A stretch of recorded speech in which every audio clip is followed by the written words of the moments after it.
When I was 9 years old, I went off to summer camp for the first time, and my mother packed me a suitcase full of books, which to me seemed like a perfectly natural thing to do, because in my family, reading was the primary group activity.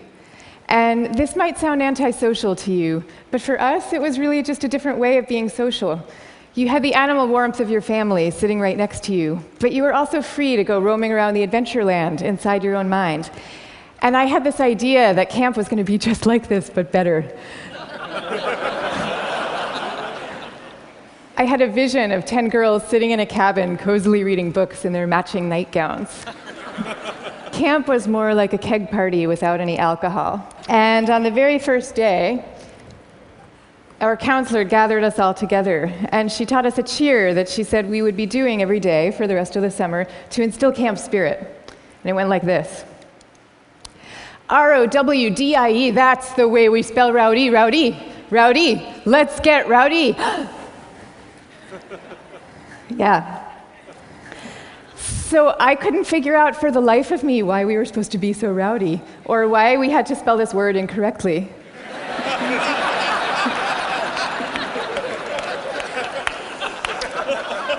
But I recited the cheer. I recited the cheer along with everybody else. I did my best. And I just waited for the time that I could go off and read my books. But the first time that I took my book out of my suitcase, the coolest girl in the bunk came up to me and she asked me, "Why are you being so mellow?" Mellow, of course, being the exact opposite of R-O-W-D-I-E. And then the second time I tried it, the counselor came up to me with a concerned expression on her face, and she repeated the point about camp spirit and said we should all really work very hard to be outgoing. And so I put my books away, back in their suitcase, and I put them under my bed, and there they stayed for the rest of the summer. And I felt kind of guilty about this. I felt as if the books needed me somehow, and they were calling out to me, and I was forsaking them. But I did forsake them, and I didn't open that suitcase again until I was back home with my family at the end of the summer. Now, I tell you this story about summer camp. I could have told you 50 others just like it. All the times that I got the message that somehow my quiet and introverted style of being was not necessarily the right way to go, and that I should be trying to pass as more of an extrovert. And I always sensed deep down that this was wrong, and that introverts were pretty excellent just as they were. But for years, I denied this intuition. And so I became a Wall Street lawyer, of all things, instead of the writer that I had always longed to be, partly because I needed to prove to myself that I could be bold and assertive too. And I was always going off to crowded bars when I really would have preferred to just have a nice dinner with friends. And I made these self-negating choices so reflexively that I wasn't even aware that I was making them. Now, this is what many introverts do, and it's our loss for sure, but it is also our colleagues' loss and our community's loss, and at the risk of sounding grandiose, it is the world's loss, because when it comes to creativity and to leadership, we need introverts doing what they do best. A third to a half of the population are introverts. A third to a half. So that's 1 out of every 2 or 3 people you know. So even if you're an extrovert yourself, I'm talking about your coworkers and your spouses and your children and the person sitting right next to you right now. All of them subject to this bias that is pretty deep and real in our society. We all internalize it from a very early age without even having a language for what we're doing. Now, to see the bias clearly, you need to understand what introversion is. And it's different from being shy. Shyness is about fear of social judgment. Introversion is more about how do you respond to stimulation, including social stimulation. So extroverts really crave large amounts of stimulation, whereas introverts feel at their most alive and they're most switched on and they're most capable when they're in quieter, more low-key environments. Not all the time, these things are an absolute, but a lot of the time. So the key then to maximizing our talents is for us all to put ourselves in the zone of stimulation that is right for us. But now here's where the bias comes in. Our most important institutions, our schools and our workplaces, they are designed mostly for extroverts, and for extroverts' need for lots of stimulation. And also, we are living through this belief system. We have a belief system right now that I call the new groupthink, which holds that all creativity and all productivity comes from a very oddly gregarious place. So if you picture the typical classroom nowadays, when I was going to school, we sat in rows. We sat in rows of desks like this, and we did most of our work pretty autonomously. But nowadays, your typical classroom has pods of desks of 4 or 5 or 6 or 7 kids all facing each other. And kids are working in countless group assignments, even in subjects like math and creative writing, which you would think would depend on solo flights of thought. Kids are now expected to act as committee members. And for the kids who prefer to go off by themselves or just to work alone, those kids are seen as outliers often, or worse, as problem cases. And the vast majority of teachers reports believing that the ideal student is an extrovert as opposed to an introvert, even though introverts actually get better grades and are more knowledgeable, according to research. Okay, same thing is true in our workplaces. Most of us work in open plan offices without walls, where we are subject to the constant noise and gaze of our coworkers. And when it comes to leadership, introverts are routinely passed over for leadership positions, even though introverts tend to be very careful, much less likely to take outsized risks, which is something we might all favor nowadays. And interesting research by Adam Grant at the Wharton School has found that introverted leaders often deliver better outcomes than extroverts do, because when they are managing proactive employees, they're much more likely to let those employees run with their ideas, whereas an extrovert can quite unwittingly kind of get so excited about things that they're putting their own stamp on things, and other people's ideas might not as easily then bubble up to the surface. Now, in fact, some of our transformative leaders in history have been introverts. I'll give you some examples. Eleanor Roosevelt, Rosa Parks, Gandhi, all these people describe themselves as quiet and soft-spoken and even shy. And they all took the spotlight, even though every bone in their bodies was telling them not to. And this turns out to have a special power all its own, because people could feel that these leaders were at the helm, not because they enjoyed directing others, and not out of the pleasure of being looked at. They were there because they had no choice, because they were driven to do what they thought was right. Now, I think at this point it's important for me to say that I actually love extroverts. I always like to say some of my best friends are extroverts, including my beloved husband. And we all fall at different points, of course, along the introvert-extrovert spectrum.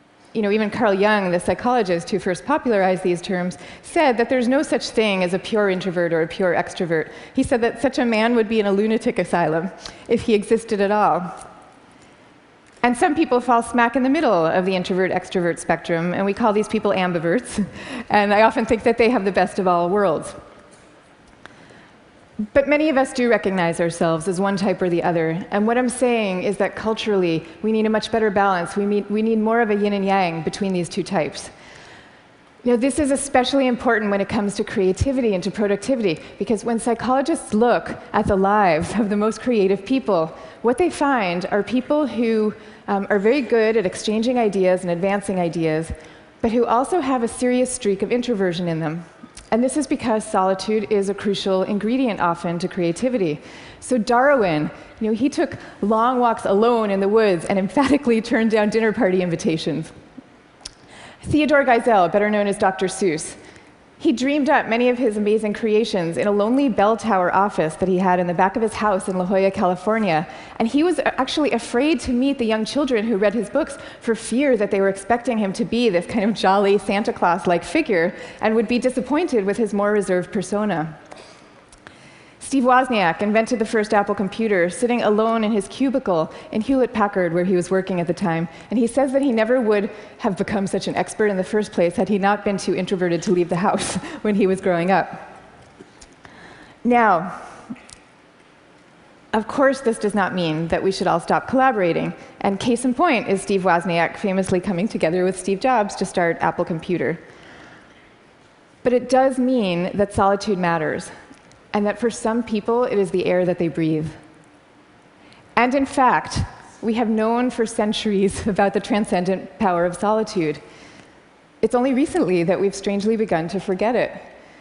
If you look at most of the world's major religions, you will find seekers, Moses, Jesus, Buddha, Mohammed, seekers who are going off by themselves, alone, to the wilderness, where they then have profound epiphanies and revelations that they then bring back to the rest of the community. So no wilderness, no revelations. This is no surprise, though, if you look at the insights of contemporary psychology.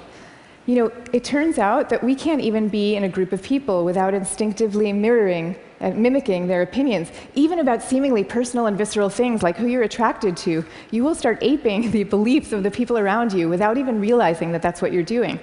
And groups famously follow the opinions of the most dominant or charismatic person in the room, even though there's zero correlation between being the best talker and having the best ideas. I mean, zero.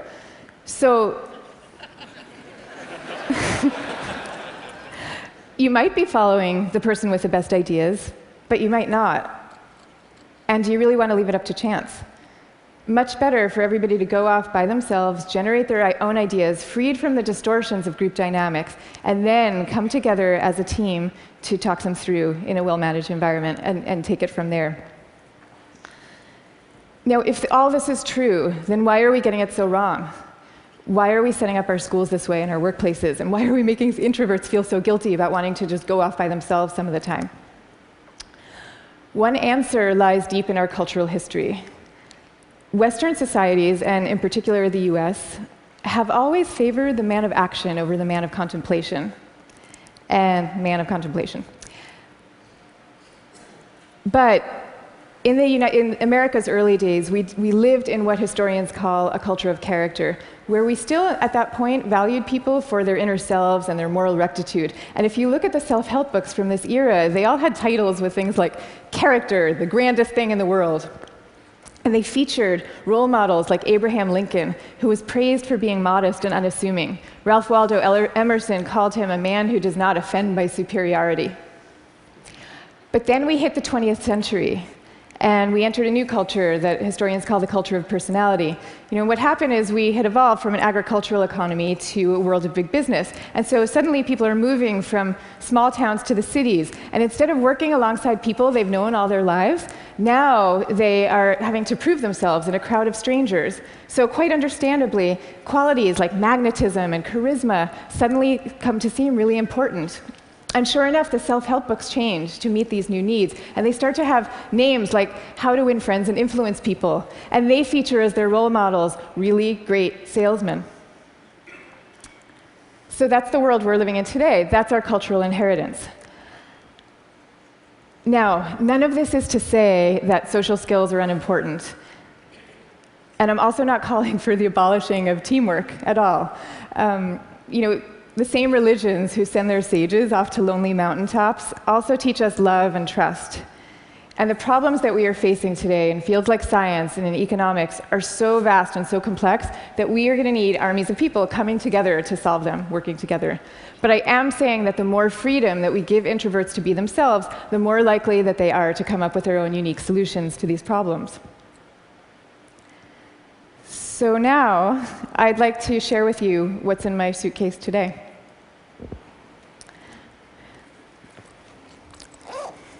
Guess what? Books. I have a suitcase full of books. Here's Margaret Atwood, Cat's Eye. Here's a novel by Milan Kundera. And here's The Guide of the Perplexed by Maimonides. But these are not exactly my books. I brought these books with me because they were written by my grandfather's favorite authors. My grandfather was a rabbi, and he was a widower who lived alone in a small apartment in Brooklyn. That was my favorite place in the world when I was growing up, partly because it was filled with his very gentle, very courtly presence, and partly because it was filled with books. I mean, literally, every table, every chair in this apartment had yielded its original function to now serve as a surface for swaying stacks of books. Just like the rest of my family, my grandfather's favorite thing to do in the world was to read. But he also loved his congregation, and you could feel this love in the sermons that he gave every week for the 62 years that he was a rabbi. He would take the fruits of each week's reading, and he would weave these intricate tapestries of ancient and humanist thought, and people would come from all over to hear him speak. But here's the thing about my grandfather. Underneath this ceremonial role, he was really modest and really introverted, so much so that when he delivered these sermons, he had trouble making eye contact with the very same congregation that he had been speaking to for 62 years. And even away from the podium, when you called him to say hello, he would often end the conversation prematurely for fear that he was taking up too much of your time.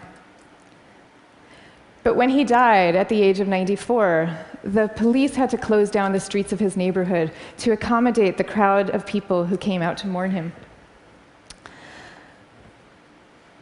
And so these days, I try to learn from my grandfather's example in my own way.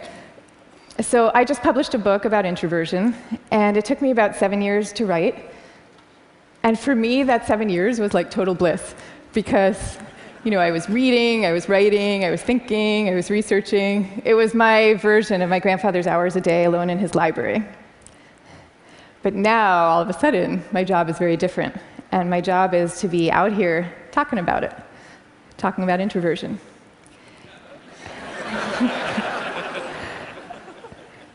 And that's a lot harder for me, because as honored as I am to be here with all of you right now, this is not my natural milieu. So I prepared for moments like these as best I could. I spent the last year practicing public speaking every chance I could get, and I called this my year of speaking dangerously. And that actually helped a lot. But I'll tell you, what helps even more is my sense, my belief, my hope, that when it comes to our attitudes to introversion and to quiet and to solitude, we truly are poised on the brink of dramatic change. I mean, we are. And so I am going to leave you now with 3 calls for action for those who share this vision. Number 1, stop the madness for constant group work. Just stop it. Thank you. And I want to be clear about what I'm saying, because I deeply believe our offices should be encouraging casual, chatty, cafe-style types of interactions, the kind where people come together and serendipitously have an exchange of ideas. That is great. That's great for introverts, and it's great for extroverts. But we need much more privacy, much more freedom, much more autonomy at work. School, same thing. We need to be teaching kids to work together, for sure. But we also need to be teaching them how to work on their own. This is especially important for extroverted children, too. They need to work on their own, because that is where deep thought comes from, in part. Okay, number 2, go to the wilderness. Be like Buddha. Have your own revelations. I'm not saying that we all have to now go off and build our own cabins in the woods and never talk to each other again. But I am saying that we could all stand to unplug and get inside our own heads a little more often. Number 3, take a good look at what's inside your own suitcase and why you put it there. So extroverts, maybe your suitcases are also full of books, or maybe they're full of champagne glasses or skydiving equipment. Whatever it is, I hope you take these things out every chance you get and grace us with your energy and your joy. But introverts, you being you probably have the impulse to guard very carefully what's inside your own suitcase, and that's okay. But occasionally, just occasionally, I hope you will open up your suitcases for other people to see, because the world needs you and it needs the things you carry. So I wish you the best of all possible journeys and the courage to speak softly. Thank you very much. Thank you. Thank you. Thank you. Thank you.